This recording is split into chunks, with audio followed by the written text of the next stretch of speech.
Okay guys, here's a quick tutorial on how to make that moon's shadow, and this is a very important little technique. We're going to use it again when we create the craters on the moon. That technique is going to be a little different. I'll provide a video further on in the directions on exactly how to do that. But basically the overriding objective here is to not have to recreate everything. As you can see, if I hide my sky, and I do a lot of hiding and showing in this project, I don't need my big halo. Notice how I've named everything except for that rectangle. Shame on me, I should name that. But I can see my thumbnail. Oh, and by the way, if you want to see larger thumbnails, you can click on your layers options, go to panel options, and choose row size, large, I believe. And yeah, that'll make them a little bigger, easier for you to see what exactly every object is in your layers window. So I'm going to hide my small halo as well. Now my moon, I asked you to take the opacity all the way back up to 100%, which is correct. But at this point, we want to be able to see through it, so I'm going to take it back down, and then we'll bring it back up later. So with my regular selection tool, I'm going to click on it to select it.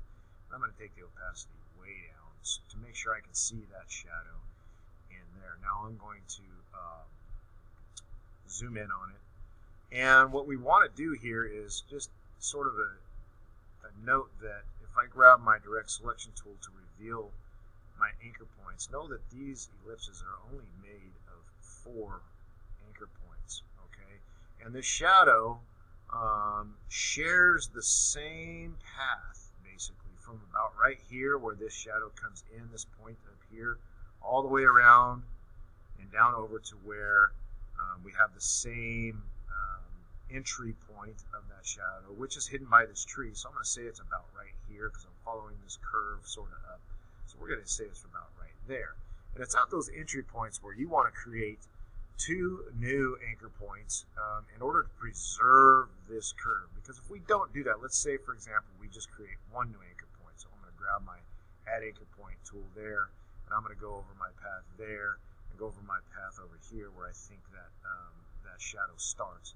And I click that. When we start moving our anchor points, say I'm going to move this to this point here.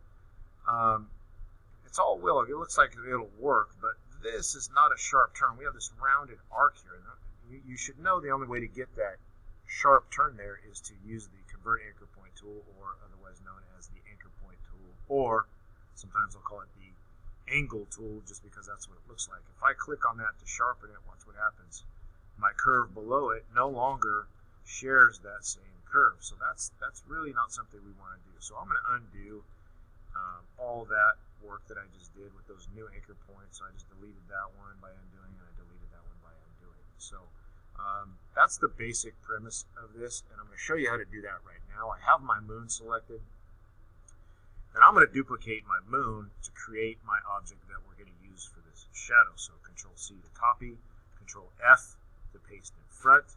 Now to make sure I'm using the right object, I'm going to call this moon shadow, and I'm going to lock my moon right here so I don't accidentally select it and add anchor points or move anchor points in that object while I'm doing this. So we're going to get our Add Anchor Point tool here, and I'm going to zoom way in to approximately where that shadow starts, and I'm going to create 1 there and then 1 right below it. So I have 2 anchor points there, and I'm going to go in here and I'm going to create 1 where I'm guessing that shadow starts, and I'm going to create another one right there. So now technically we could do whatever we want with this top anchor point, including collapsing those handles, and this curve here won't be affected because we have one right here that's locking that angle in, that's locking that arc in there. Okay, so and we'll collapse those in a second, but we have 2 anchor points left out here in order to create this curve right here. We only need 1, so I'm going to get my Delete Anchor Point tool, and it doesn't matter which one you delete, just make sure you delete 1.